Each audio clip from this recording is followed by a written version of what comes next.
你有没有一种很熟悉的疲惫感？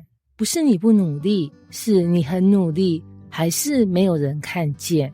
你在公司里像小透明，在家里像补位的，在感情里像备胎，在生活里像一直在捡别人漏掉的麦穗。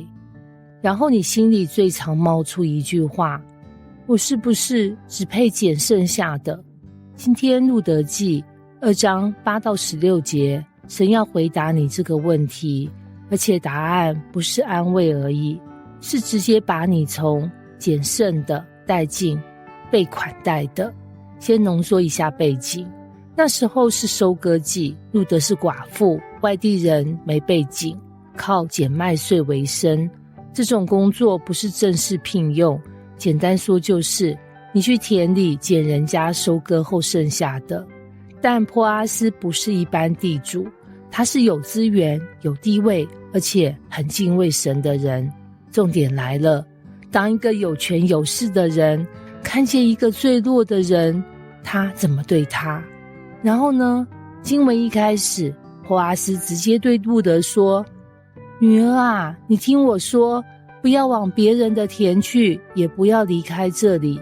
翻成现代白话就是，你不用到处流浪找认同，也不用一直换地方证明自己，留在这里。这句太有画面了，因为很多人不是不够好，是太常被迫一直跑工作，跑关系，跑人生，跑机会，跑到最后连自己都不知道到底要去哪。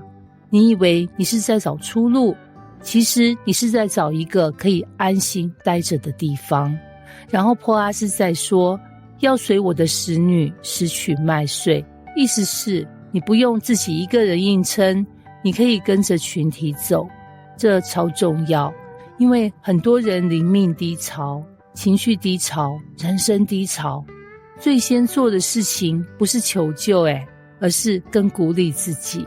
但神常常不是先把你丢进奇迹，是先把你放进一个安全的环境。然后呢，波阿斯还说，我已经吩咐仆人不可欺负你，你渴了就可以喝器皿里的水。哈哈，你有没有发现这很像什么？像你去一家公司面试，老板不是先问你能不能爆肝，而是先说这里没有人可以凹你，水自己拿，别客气。这就很神，因为世界常常叫你证明自己，神却先叫你安心。然后路得怎么反应？他不是马上装熟、装自信、装很会，他是俯伏在地问波阿斯：我既是外邦人，怎么得着你的恩呢？翻成今天就是：我这种条件，你怎么会对我这么好？这句很真实。很多人不是不相信有恩典哦，是觉得恩典不会轮到自己。你可能也常这样想，我学历普通啦，家庭普通，收入普通外表普通，成绩普通，属灵也普通。别人被看见是因为有亮点，我被看见通常是因为粗暴。然后波阿斯讲出整段最暖的一句：自从你丈夫死后，你向婆婆所行的，并你离开父母和本地，到素不认识的民中，这些事都报告给我了。哇哦，关键在这里哦。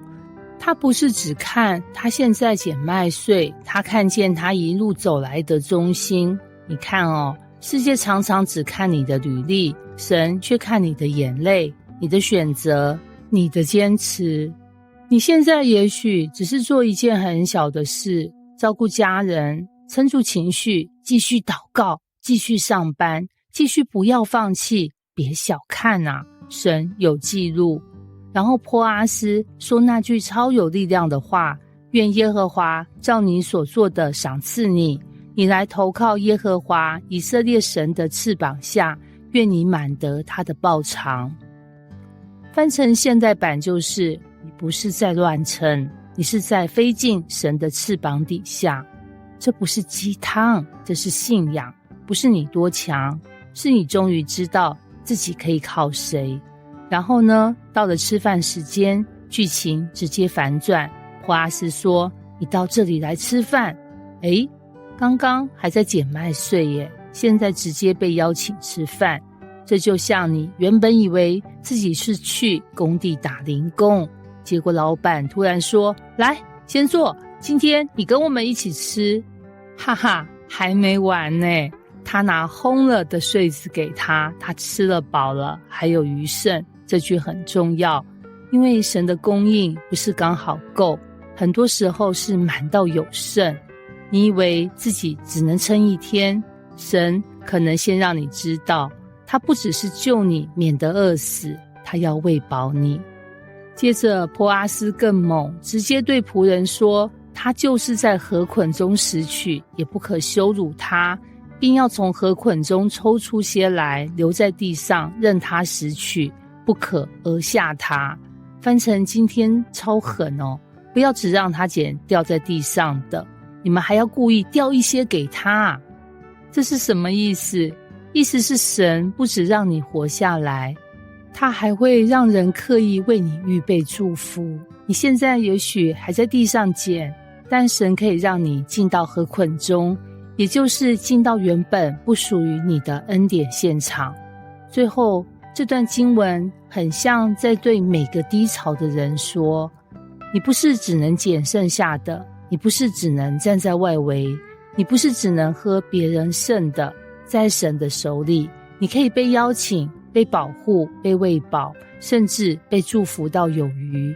当世界只给你剩下的，神却能把你带进他预备好的宴席。